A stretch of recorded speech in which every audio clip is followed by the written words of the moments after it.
Welcome to Every Album in a Row. My name's Trent. I'm joined by Jason. And this is the show where we pick an artist and talk about every album in a row. That's right. It's as simple as it sounds. We've done this with Metallica, Megadeth, Guns N' Roses, Ozzy. Now we've got some Van Halen. Yes. We've done Pantera too. Yes, we have. But what we do, like I said, every album in a row, we start with the first song of the first album, then go through every single album, just listening to them in chronological order. So that way you see if stuff flows well together, how stuff changes over time, if there's obvious stuff, if it's subtle, that kind of thing. Van Halen has 12 albums, 133 songs we listen to, starting with Runnin With the Devil. Yeah. So, I said running. Sorry, it should be running with an apostrophe after it. Mm-hmm. Runnin With the Devil kicked it off. I mean, there's nothing new, on this album. Nothing's going to jump out at you probably that you hadn't heard because we've all heard this a million times. Yes. This is another one of those things we talked about, like Appetite or Blizzard or Vulgar or the Black Album that everybody pretty much has probably at some point in their life. Has memorized. Right. But one thing that always, I thought was cool that jumps out is that when you think of Van Halen, generally the first thing that comes to mind is Eddie Van Halen. Yeah. And then you go to the vocalists. Yeah. But the first song in their first album opens with bass. Yeah. So that's always kind of cool to kick off this whole thing, Oh, to Michael Anthony. Right. But this album is similar to like we talked about with Blizzard of Oz. It's like listening to the classic rock station. It really is. From start to finish. I mean, there's 2 or 3 songs that weren't really radio songs, but even those kind of later in time started getting rotation as well. Yeah. But Ain't Talking About Love is one of my favorite Van Halen songs of all time. It's absolutely amazing. This thing's just full of great songs. What can you say? I mean, and you've got to think, stop me if I'm wrong. Okay, you're wrong. Oh, Jesus. Already. I'm just going to leave. This is one of the first bands, records, whatever. I mean, it really kind of this is kind of the first, shred kind of thing you're seeing, really. Right. I mean, don't you think? Yeah. And, just that overdrive, and it was such a groundbreaking album. It hadn't really been done like that before, I don't think.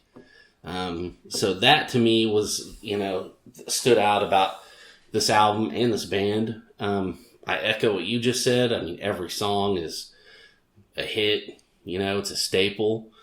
I'm with you on Ain't Talking About Love. I think it's one of their greatest songs out of any of the eras. And, I love I'm the One. That was kind of one that's not played as much. I really love that song. Did you love the Four Non Blondes cover from the Airhead soundtrack? I did. I almost thought of bringing that up, and I'm glad you did. I thought they did a great cover of that. Yeah. Don't you think? Yeah, and I always thought it was cool because I remember when that came out that at that point, you rarely ever heard anybody cover Van Halen. Yeah. Yeah. It's probably because people didn't want to mess with it. I mean, there's certain guitarists that can do it, but, and they picked, like you said, a deeper track. Yeah, which I really appreciated. Which, made it smarter on their part, too. But, like you said, the shred aspect and everything, I mean, the second track on this album is Eruption. A guitar solo. Well, yeah, I mean, there you go. Yeah. And it's, now one of the most famous guitar solos of all time. Yeah. And it's unbelievable. Yeah, and it's instantly recognizable. And again, we're on the guitar thing, the solo thing. It's one of the first times you ever heard like two-handed tapping and all that. Yeah. So, I mean, it's just... I mean, were there, I can't remember, were there people doing that before him? I don't know, and there's always a hot debate on that. Credited on that. Yeah, there's always a big debate, and we don't need to get into that, but it's one of the first, we can say that. So, we'll just go with that. And, right. It just pioneering all the way around. Yeah, and just like every single song has a great guitar solo. Yeah. I mean, that's obvious throughout. Well, it's Eddie Van Halen. I mean, yeah, we're going to be able to, we could say that about this entire catalog probably. You know, because I want to mention that at some point. Even at times when it got a little it's still not really because the guitar work's so fucking great. That's right. But later in the album, you hear Feel Your Love Tonight. And one thing I thought about when I was listening to it this time is that kind of foreshadows what's to come. Yeah. You know, because it was a little different than the rest of the songs. It was a little more, you know, what's the right word? It wasn't poppy, but it was a little more... Happier? Radio rock, happier. That's a good one. Yeah. And it foreshadows what was to come, I think. Yeah, definitely. And what was to come was Van Halen 2. And this one's more straight ahead, I think. When you listen to it right after listening to the first one, it's more straight ahead, just kind of hard rock, straight through. You know, there's none of the Ice Cream Man or even, you know, Janie's Crying or stuff where it's a little more, you know, what's the right word on that either, but it almost darker maybe overall. Yeah. But it still fits well with the first one, flows well, and it's just as good, you know, for the most part. Dance the Night Away is not darker. Well, yeah, but that, you know, that was their first big hit, actually. Yeah. Like, I'd read that the other day whenever I was doing, you know, putting the stuff together. I didn't remember that, but like, you know, all this stuff became huge, you know, later, and this stuff was successful from the first album, but Dance the Night Away was the first song that charted. Yeah, okay. At least in like the top 20 or something. I love Beautiful Girls from that album. Love that song. That's another one that's a little happier, but I still love that song. But stuff like DOA and Bottoms Up. Oh, yeah. Yeah, definitely. You know, all these are like deeper Van Halen tracks that, you know, because this one, obviously, you name the two. Those are probably the only two real radio hits from that album. Yeah. You know, so when you compare it to the first one, it kind of, that's whenever... So maybe those weren't I don't know. You know, I'm talking about my ass now. I don't know if those are radio hits when it came out. They're radio hits now. Yeah. Because that's how a lot of this stuff works, you know, with bands like this is, you know, we talked about Guns N' Roses stuff. Some of these songs weren't really hit singles when they came out, but they later on became like radio staples, you know? Yeah. Yeah. But, I mean, overall, I think 2 is, a great album just like 1, but obviously 1's a little bit better. Mm-hmm. I agree. And then you flow into Women and Children First, and this is the best album with David on it, in my opinion. You think? Yeah. I like it better than Van Halen 1. And I know a lot of people might think that's crazy, but there you go. All hate mail directed to you. Yeah. But, I mean, I get what you're saying, though, because In the Cradle Will Rock and Everybody Wants Some, those are great fucking songs. Yeah. You know, I mean, memorable as hell. Good stuff. But I mean, this album just fucking rocks from start to finish. Yeah. You know, Fools is such a great song. Romeo Delight. And in a Simple Rhyme was just, I completely forgot about this song because it's another one. It's a deep track. I haven't listened to this album in forever. I haven't listened to a lot of Dave deep tracks in forever, really. And that just jumped out at me as being that was one of my favorite things that I like kind of rediscovered doing this. Yeah. Yeah. Well, and you know, Women and Children First had one of the coolest things on there. You know, have you seen Junior's grades? I love that. Sorry. Yeah. But yeah, this is just a solid as hell, all killer, no filler, perfect hard rock album. I mean, just like the first one is as well, but and even the second one. Well, the fourth album, Fair Warning, they pumped these albums out, by the way, if you didn't know. Like one after the other, like year after year, right? Yeah. Because the first one was 1978, and then 79, 80, 81, 82. I think the only gap was between Diver Down and 84. Yeah. Was a 2-year gap. Yeah. But yeah, Fair Warning came out in, I guess, 82 or 81. And this is the first, in my opinion, this is the first point you notice signs of non-perfection. If that makes sense. I don't know. I'm not going to say there's anything bad about it, but it's just not as good as the previous 3 albums. But it's got one of the best fucking, I mean, Unchained. Yeah. God, you know? Yeah, that's another one of my favorite Van Halen songs ever. Yeah, exactly. But overall, it's not near as good as the 3 albums before it. Yeah. well, true. Mean Street, though, that was badass. Yeah. Unchained, Mean Street, So This Is Love are all three great songs. Other than that, I just kind of... I don't dislike it. I just kind of like, But then when you go into Diver Down, that's where it becomes Yes. This is an album I'll probably never listen to again in its entirety after this. I mean, Where Have All the Good Times Gone's always been a great song, though. Right. That's a good moment on the album, I guess you could say. Yeah, I mean, this was... I don't know. It had, at least 3 covers on it, I think. It's just one of those... I kind of look at it as one of those... Here, slap this shit together and get an album out, to put product out type albums. It could have been. You never know. I could be wrong. I love the title, though, because, they slapped the scuba logo on there. Yeah. But that Diver Down's really probably not about scuba diving. Anyway. Might be diving for something else. But anyways. Hey, this is DLL we're talking about. It's about something else. Yep. I mean, Oh Pretty Woman and Dancing in the Street. I mean... We all jammed those out on the radio back in the day. I mean, come on. Yeah. And God, back in the day, it was still back in the day, but anyways. And you love Happy Trails too, don't you? Wouldn't that have been... So we had 1984. Well, I will say Dancing in the Street is cool, but do you like Bowie and Mick Jagger's better? Or no?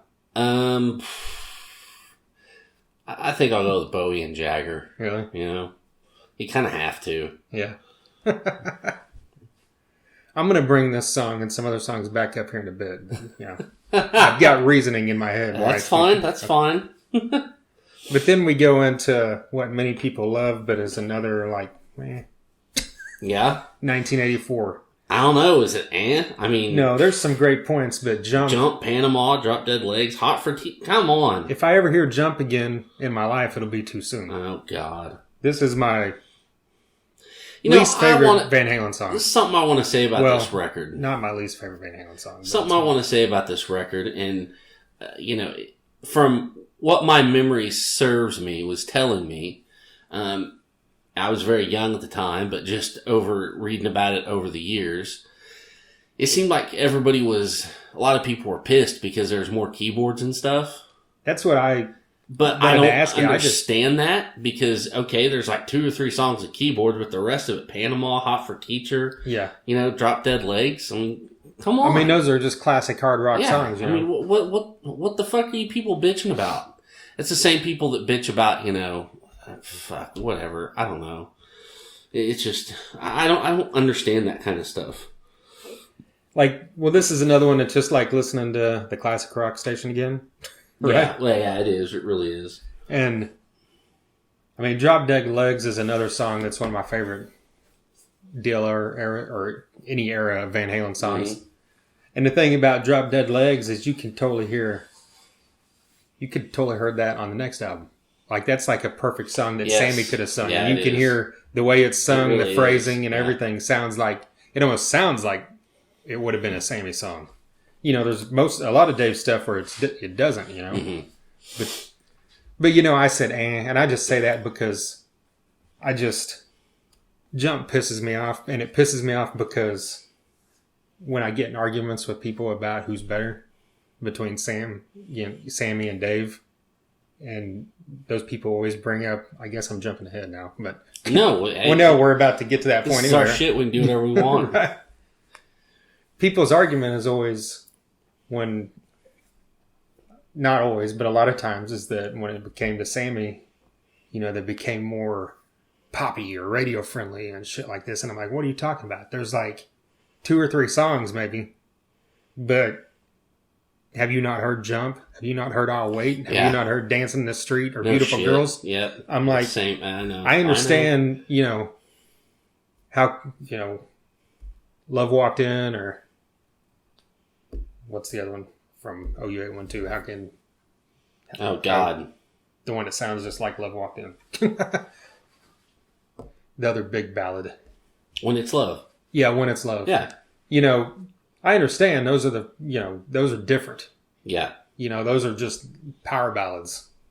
And Van Halen wasn't doing that. So, yeah, you got it there. But still, come on. I mean, Jump is just glorified synthesizer 1984 bullshit. Yeah. With a badass solo over it. Well, yeah. Right. So how did they, I know I've seen, it's been forever since I've watched early era Van Halen live, recordings. How did they do that live back then? I don't know. Because, I'm sure it's just YouTube. Was it just, I wonder if it was just recorded synthesizers. I have no idea. Because that was the great thing about when Sammy came along. Yeah. He could play those guitar solos while Eddie played the keyboards. Because Sammy is a badass guitar player. Yeah. I don't know. We'd have to look that up. All right. Well, we're basically, we're talking about 84 and Sammy, and here we are, 5150 is the next album. Yeah. And I think when we're talking about every album in a row and they flow together, even going from Dave to Sammy, it still just sounds like Van Halen. It does. It really does. And this ushers in my favorite era of Van Halen, as I know it's yours. We've both caught a lot of shit for it over the years, and we both don't give a fuck. Right. It's when they, the songs got better, the performances got better, the singing got better. They had a rock front man, not some goddamn lounge act from Las Vegas. I don't give a shit. I said it. Yeah. And I just, and I've got some, and that'll come up later anyways, but this was my Van Halen. This is when I got into him really hard. This is, they sounded the best to me. And I don't know, maybe I can't explain it. That's just what grabbed me. So I'm, loyal to this era. Yeah. I love Sammy Hagar. I love all of his solo stuff. I love anything he does. I love, how he's got all kinds of shit going on. I'm just a big Sammy fan. So, and this album, I think, is his favorite. This is my favorite, Sammy era album. I fell in love with this record when I first heard it. This is my favorite Van Halen album of any. Well, yeah. I would say that's what I'd say too. Definitely. It never lets up. Good enough. Why can't this be love? The summer nights. Come on, man. Yeah. That is one of the coolest fucking, just uplifting, just feel good hits of the fucking century. Yeah. It really is. I could listen to that song 15 times in a row and not get tired of it. I really could. Right? Yeah. I can listen to this album nonstop forever. Yeah. I love it that much. Every single Best of song. both worlds? Goddamn. Yeah. Come on. That probably, it's debatable. Like most of these bands we're doing all these from. That's probably my favorite Van Halen song. Okay. But, Why Can't This Be Love is so great because it's like a ballad disguised as a hard rock song. Because it's like, it's got all the makings of a power ballad. And when you hear the title of it, you think, oh yeah, that's one of those ballads. But then you listen to it again, you're like, oh yeah, it's a fucking just another rock song. Yeah. And then, but yeah, just every single track, Get Up, Dreams, 5150. I like Cabo Wabo. That's a great fucking song. But that's on OU812. Oh shit, I'm jumping ahead. I was looking at the list. I'm sorry. Yeah. That's fine. Well, Love Walks In, like I kind of mentioned earlier, is the first true, like, here's a love, power ballad from Van Halen. So, that it did kind of usher in a new thing. But at the same time, this album's just a perfect depiction of hard rock in 1986. It definitely was. And I, just like you, everything you said about Sammy, I agree with all of it. Yeah. And I think, when you talk about Dave, there's no denying this guy's one of the greatest, stage presences. I pluralize that. He's one of the greatest frontmen there ever was. But he gets a little cheesy at times, which drops him down, from the yes, he does. From the Freddie Mercury or Robert Plant, level greatness. But he's in his time, in his prime, he was untouchable if you take away the corniness. of just his stupid jokes, not saying he was corny, as a singer or whatever. But Sammy is a totally different thing because, he was, that was the other thing, they brought in someone who was already a megastar. Mm-hmm. He had huge success as a solo artist and with Montrose. And they would even do Sammy songs live. Yeah. I dug that. Yeah. Yeah, they did. I remember they did Where Eagles Fly and Only One Way to Rock. Mm-hmm. And I feel like something else one time. They did Can't Drive 55. I know they've done that. Oh, did they? Yeah. But yeah, I mean, that's another thing that a lot of people, especially bands like that, don't do. Yeah, true. But yeah, and then he brought to the live show that totally other presence because he could play guitar and not just play it well enough to play Eddie Van Halen parts. I mean, come on. Yeah. I mean, if you're able to do that, then... That's pretty awesome. You know what the fuck you're doing. You don't suck. Right. Try to do that, Dave. Well, 5150 to OU812. Now we can talk about Cabo Wabo. Right. Sorry about that. No. Brain fart. See, I say 5150 is my favorite album, but I love this one almost as much. It's just these two albums just flow perfectly together. Yeah, they do. They do. The only thing that jumps out kind of when we talked about keyboards earlier is Mine All Mine opens this thing up, and it has a real 80s sounding influence to the way the keyboards are. Mm-hmm. Almost like, way more than anything on 5150. And it was different than even what we're talking about with like Jump and synthesizer stuff. I'm like, it had that kind of Kenny Loggins feel to it. all those Top Gun kind of, feel good movies. Yeah. Like you hear this song start and you think, oh, this was a big hit on a soundtrack back in 1988. Yeah. But even though it wasn't. That's awesome. But I mean, it still kicks ass. And I mean, like you said, Cabo Wabo, this whole album is just as good as 5150 in my opinion. I've got to talk about Finish What You Started. Yeah. I love that song.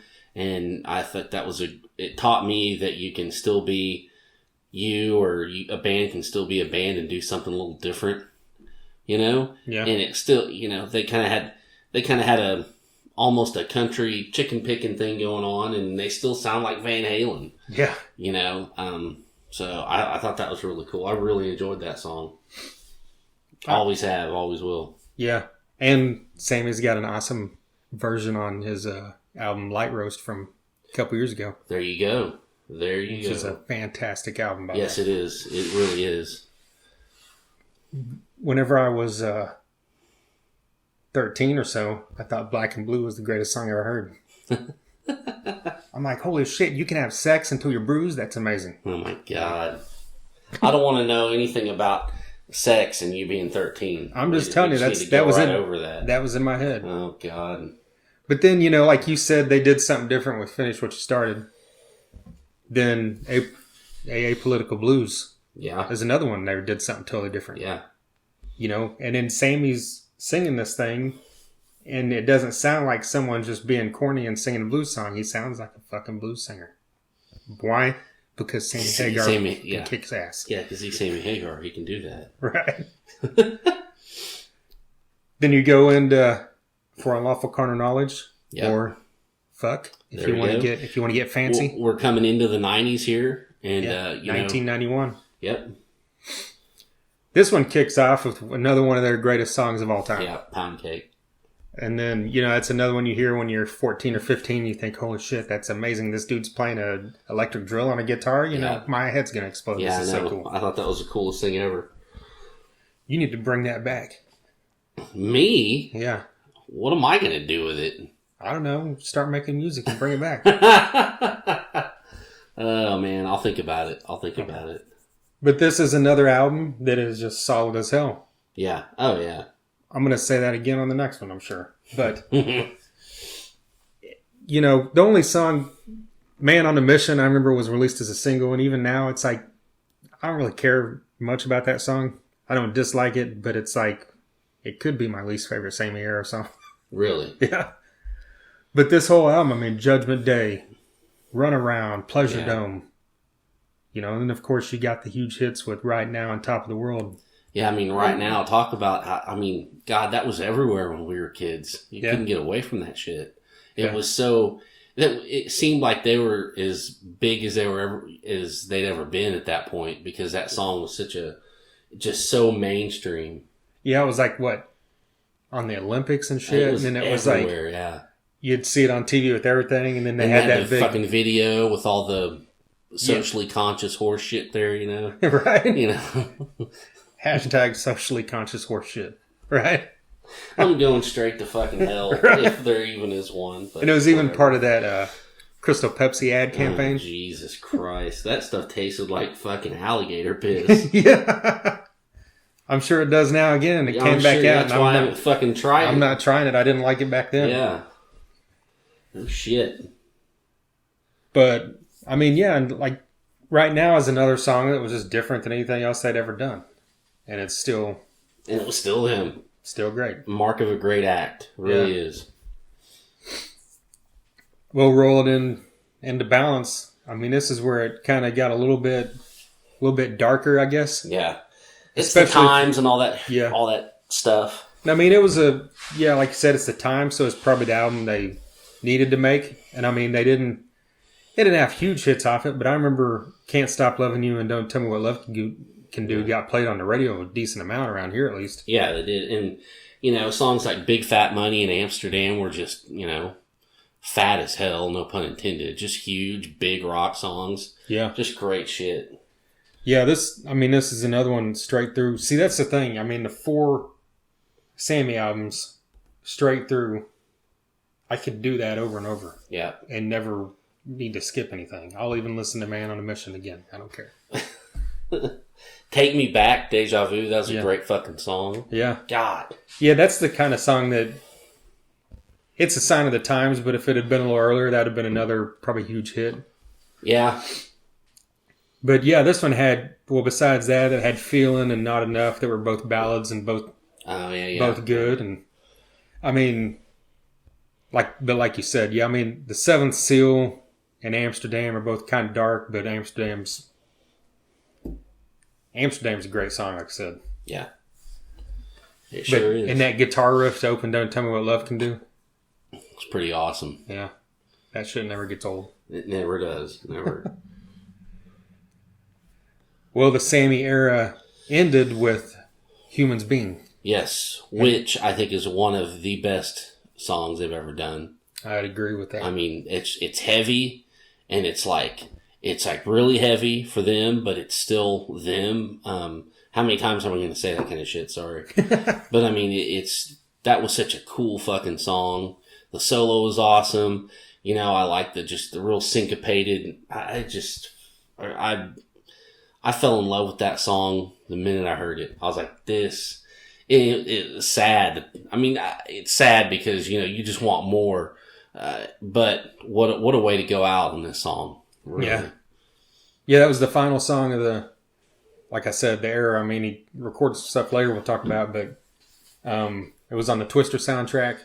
And it sounds like it could have been something that was left over from the Balance era, but like you said, it was almost heavier, and it's almost not darker, but kind of. Mm-hmm, yeah, I get you know, because the Seventh Seal and that kind of stuff had darkness to it, but it makes you think, man, if he had never left and the next album was with him, what would it have done? If it had been like this, and you know, obviously there's going to be a couple ballads thrown in, but that album would have been another. I mean, obviously, been another great fucking album. Sorry, I don't have anything elaborate to say,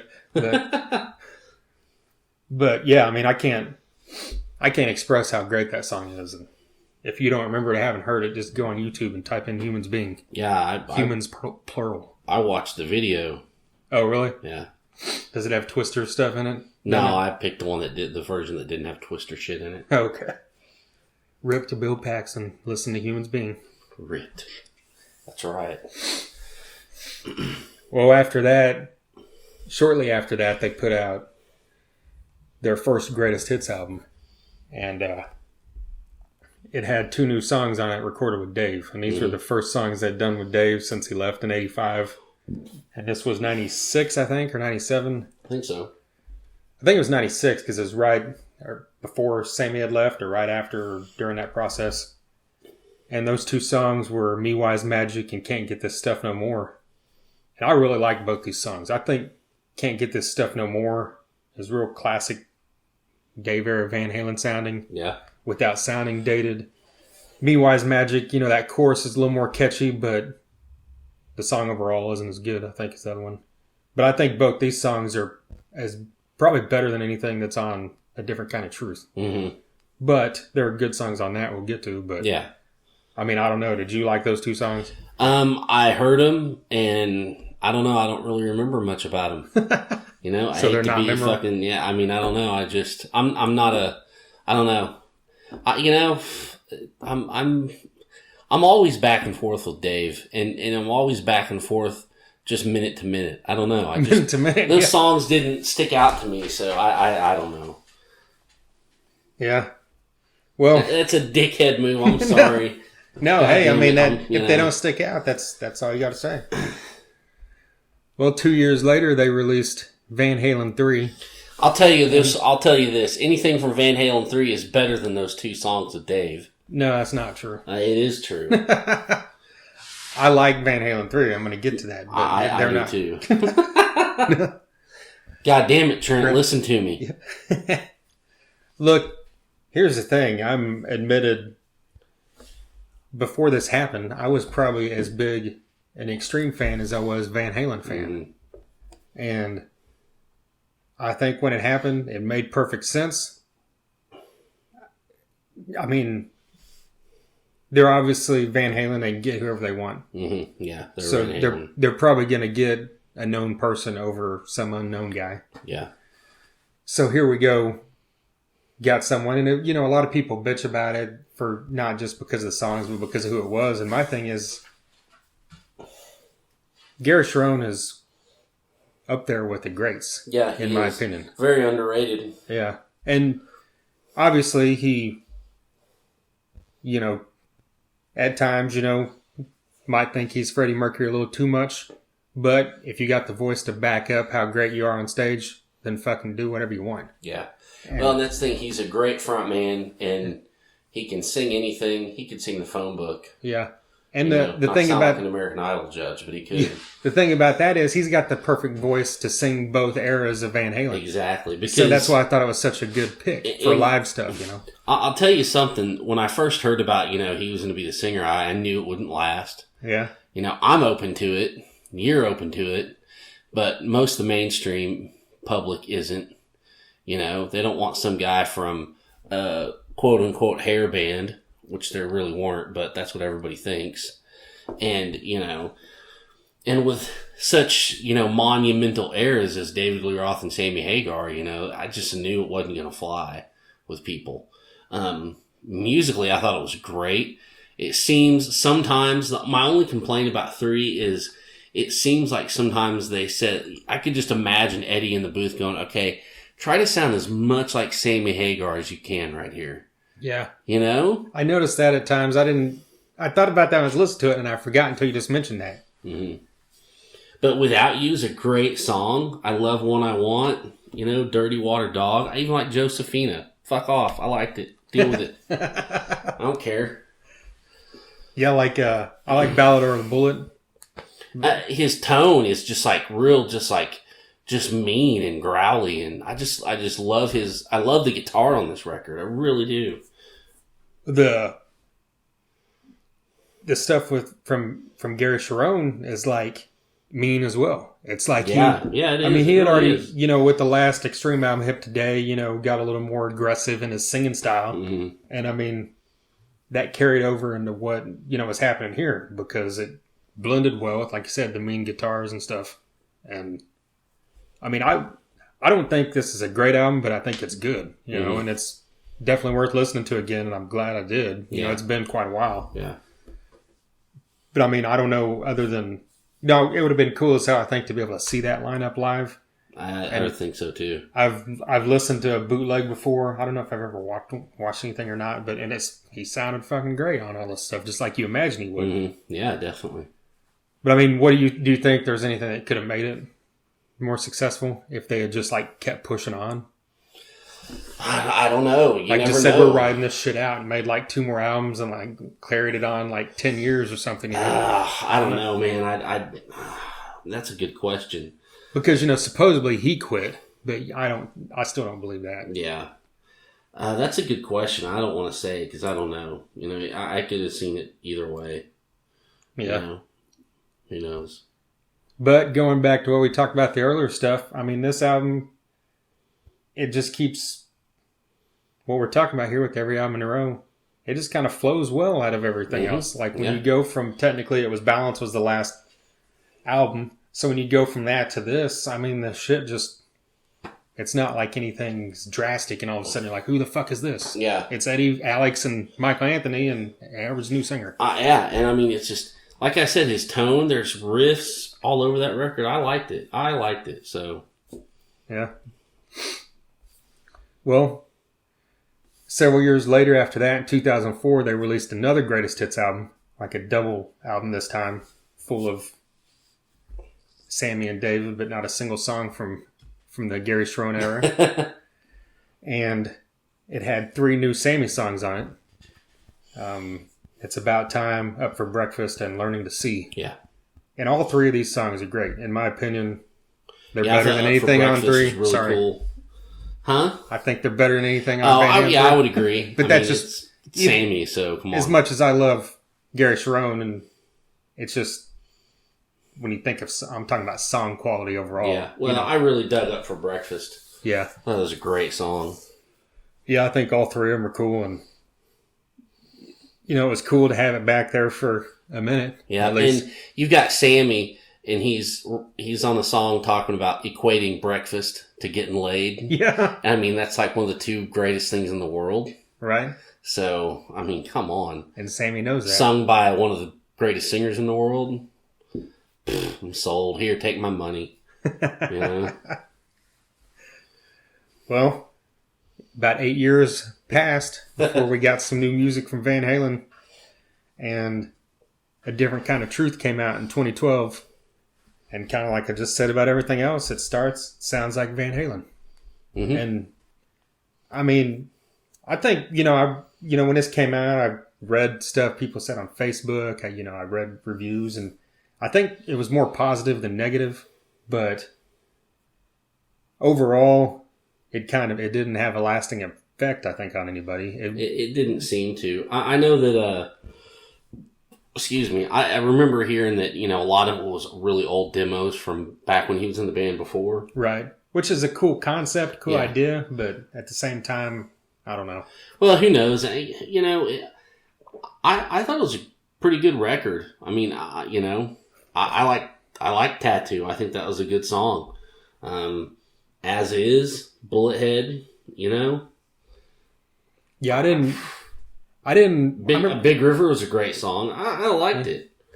Yeah, I didn't. When this came out, I listened to it, I think, one time. Yeah. Maybe twice. And I kind of just blew it off because, like you said, look, I like David Lee Roth. I like all his solo stuff for the most part. And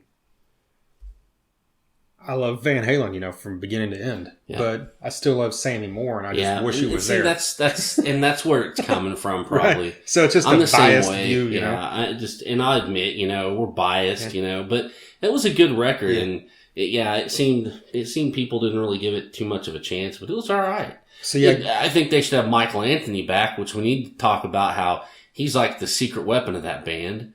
I mean, he's a fucking foundation. Yeah. And his background vocals, I mean, they can't be matched. Well, that's what I was going to say about this album. That's the biggest glaring thing that's missing that makes it not sound like Van Halen. Yeah. Is the fact that there's none of that. There's none of those sweet ass background vocals. And I mean, like you said, it's a good album, but even that last song, Beats Workin's cool. It said Big River, Out of Space, The Trouble with Never sounds just like classic Van Halen, but like you said, it was probably written during that era. So, but yeah, I mean, if you're going to replace Michael Anthony with someone, sure, replace him with a family member. Now you got 3 Van Halens in there, but And the kid's good. He's not a kid anymore. He's like, what, 25 by now, I think? But Probably, yeah. Well, no, I mean, because I think at this point he was like 17 or... Yeah. No, not at this point. When they started touring, when they came back with Dave in like 2007. Yeah. So, yeah, he's probably late 20s by now. But anyway, he's obviously got to be good. He's a fucking son of one of the greatest musicians of all time, and he learned from one of the best ever, Yeah, you know? he's a Van Halen. Yeah. But he's not fucking Mike Lanky. I know, man. Sorry, I don't know. I always bitch at people when they say that, when they bitch about a guy not being there, you know, because I defend a lot of bands that have replacement members. But at the same time, it's like, it's just one of those things that just doesn't make sense. Well, that's what, you know, each band is a band-to-band, a case-to-case scenario. Yeah. So, I mean, the next thing, I mean, that's the end of the 12 albums in a row. Mm-hmm. And I think, like I said, I think Diver Down and maybe a little Fair Warning are the only, like, kind of like ones that are, I might never listen to ever again, straight through. Yeah. But, I mean, they've got a great catalog, and, I mean, it's solid, and it consistently flows. It's great. Yeah, what did you just say, 12 albums? Yeah. And a couple that don't really... Yeah, I mean... That's a good... 10 out of 12 great albums. I mean, I'm saying the last two are great, Yeah. but, I mean, they're good. But when you've got a solid 7 or 8 great fucking albums... I know. I mean... That's something to hang your hat on. Right. You know? Well, can you name what your favorite Van Halen song is overall? Overall? Yeah. Summer Nights. Is it? I think Humans Being.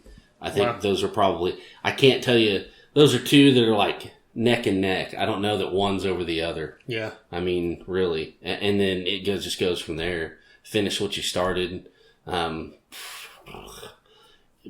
Anything from 5150, really. I mean, God, it's perfect. Mine's How Many Say I. Jesus Christ. And then second followed by Stay Frosty. Fuck you. We didn't talk about How Many Say I, did we? Well, let's go back. What do you think about it? Well, okay. It's the final song on the Cherone album, 3, by the way. I heard it. I remember hearing it. And, okay, Eddie definitely needs to just stick to playing guitar. Yeah, because he sings on the song, by the way, if you didn't know. But at the same time, it's supposed to be a dark, you know, really just weird song. So it's like, it's okay anyways. It succeeds at that, I guess. Because, I mean, it kind of does... It definitely set a mood. It's not like they were trying to make a legit, you know, conventional Van Halen song and have Eddie Van Halen sing on it. Yeah. So it's like, whatever, you know. Hey, he's Eddie Van Halen. He can do what the fuck he wants. That's right. And that's another thing. I'm not going to say nothing too bad. He can do whatever the hell he wants. He's a genius. Yeah. Well, what are your thoughts on Stay Frosty? I think that I never want to hear that goddamn song again. And that's a stupid title. But, you know, it's Dave. It fits Dave perfect, right? What the fuck do you expect? Well, one thing to talk about is, like,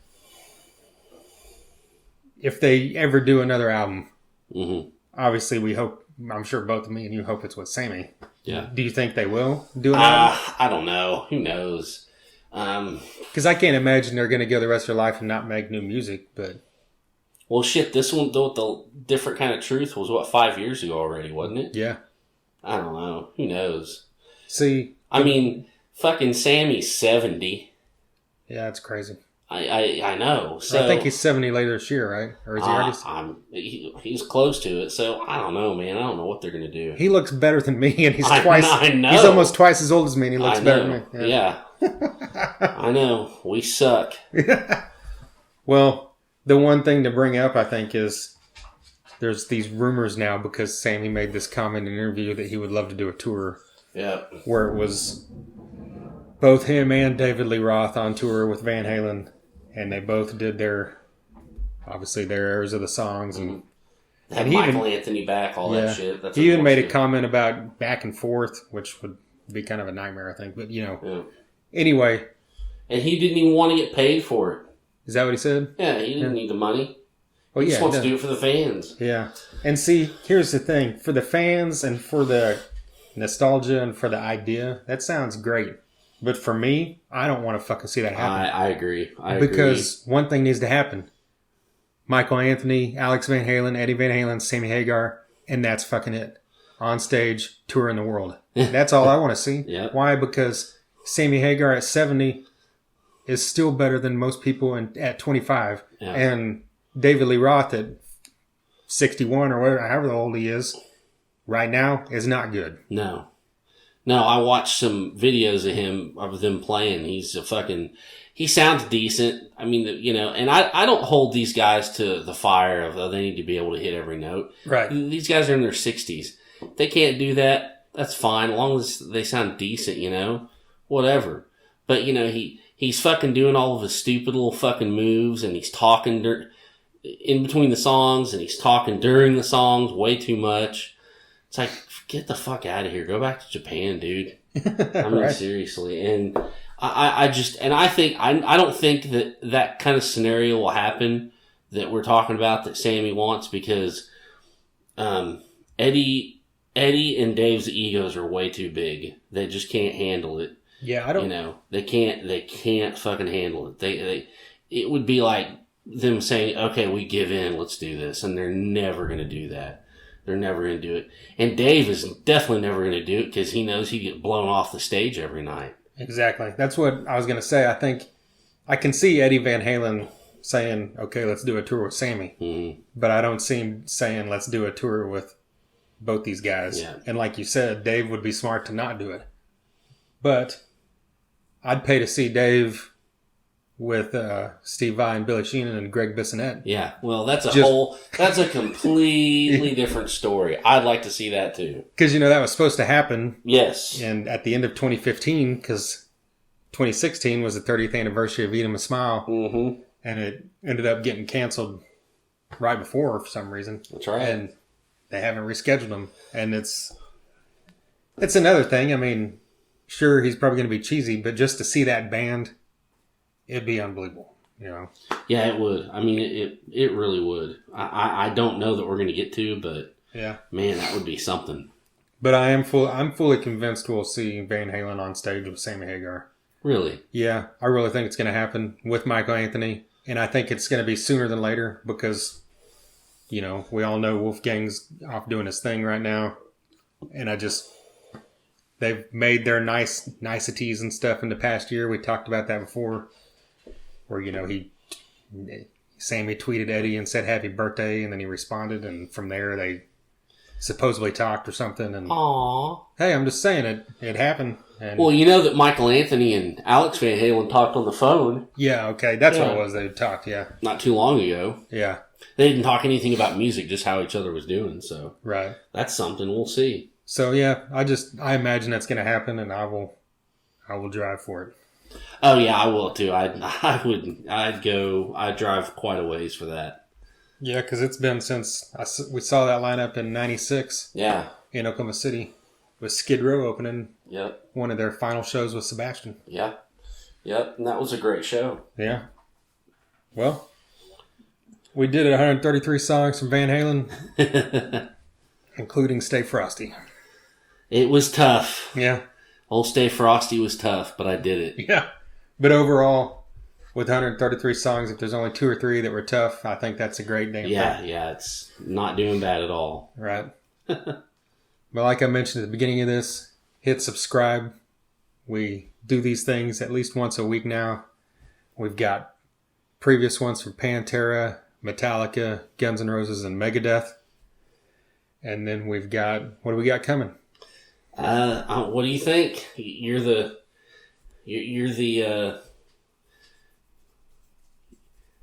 man on this one. You tell me. Call it out. Ugly Kid Joe.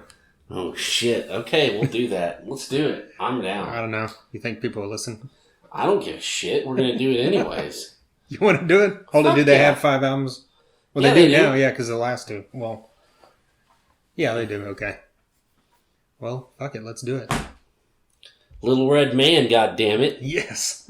Bicycle wheels. Okay, everybody. We're done, I promise. Yeah. We've got a podcast. You can follow us on Facebook, Twitter, Instagram. The Thunder Underground. Yes. That's the website.com. Also, soundcloud.com/thunder-underground. All the podcasts are there. A lot of them are here on YouTube now as well. But check it out. We've had on guys from Death Angel, Megadeth, Shinedown, Drowning Pool, Avatar, Great White, Warrant, Trickster, Corrosion and Conformity, The Obsessed, Battlecross, and many more. We've got 114 plus episodes now, because I don't know when it's going to come out, so I said plus after 114, because it could be 115 by now. Could be. Yeah.